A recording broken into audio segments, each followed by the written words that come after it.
نن درته د کاره پاتې شوی یم ډېر ښه مړه ستا دپاره پاتې شوي نن درته د کاره پاتې شوی یم او څنګه به ساده ساده ګڼېږم څنګه به ساده ساده ګڼېږم تا سره هوښیاره پاتې شوی یم څنګه به ساده ساده ګڼېږم تا سره هوښیاره پاتې شوی یم او ستا دې لیونۍ او مسته مینه کې ژوند کې د روزګاره پاتې شوی یم او مسته مینه کې ژوند کې د روزګاره پاتې شوی یم او ستا د ښکلا ښار باندې مین یم ستا د ښکلا ښار باندې مین یم نور د هر یو ښاره پاتې شوی یم ستا د ښکلا ښار باندې مین یم او نور د هر یو ښاره پاتې شوی یم او دومره دې مجبور کړم ریاضه چې دومره دې مجبور کړم ریاضه چې تا ته د انکاره پاتې شوی یم. السلام علیکم خوږو پښتنو ورونو، مونږ نن ریاض صاحب سره ولاړ یو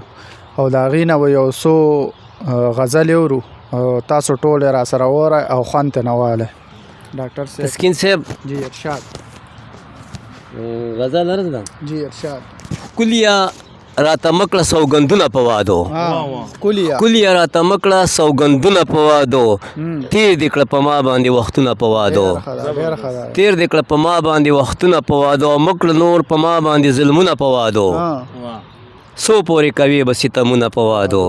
او خدای خو دې زرغون کړي دا سپرلی پرون ارمان خدای خو دې زرغون کړي دا سپرلی پرون ارمان دوبه ترې اوربل کې سره ګلونه په وادو او خاندي لکه ستوري به د زلفو په تیارو کې خاندي لکه ستوري به د زلفو په تیارو کې خاندي لکه ستوري به د زلفو په تیارو کې جوړ چې د چا زړه کې وي داغونه په وادو خاندي لکه ستوري به د زلفو په تیارو کې جوړ چې د چا زړه کې وي یادونه په وادو او زلف که خوري چې شي پرېونی ترې نساز زلف کړه خوري چې شي پرېونی ترې نساز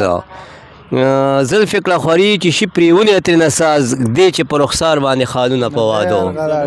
دی چې په رخسار باندې خالونه په وادو زلف کړه خوري چې شي پرېونی ترې نساز دی چې په رخسار باندې خالونه په وادو او په ټال کې د فکرونو په سلګو ریاض اوده کړل د زخمي زړګي زخمونه په وادو. ډاکټر صاحب بل هم ښه غوندې بل درته کم یې ویم بس یو ښه غوندې ووایه پلو دې پلو کاغه پلو دې پلو خو نه بل درته وایم لټام ډاکټر صاحب ستا یو غزل او فرمایش ته چې راته وکړې کم غزل زمونږ د کلي د کوڅو نه دې قسم کړی دی ها دا خو دې ډېر وخت غزل نه ته به ویم نه شپږ ویشتو کالو مخکې غزل نه که نه هغه داسې ده چې واده کوي خو د راتلو نه دې قسم کړی دی زمونږ د کلي د کوڅو نه دې قسم کړی دی او اخیر نو څنګه به پخلا کېږو مرور اشنا چې د سپینګریو د جرګو نه دې قسم کړی دی او راځه چې مات درله نظر کم د بڼو په څوکو چې د سارا د سپېلنو نه دې قسم کړی دی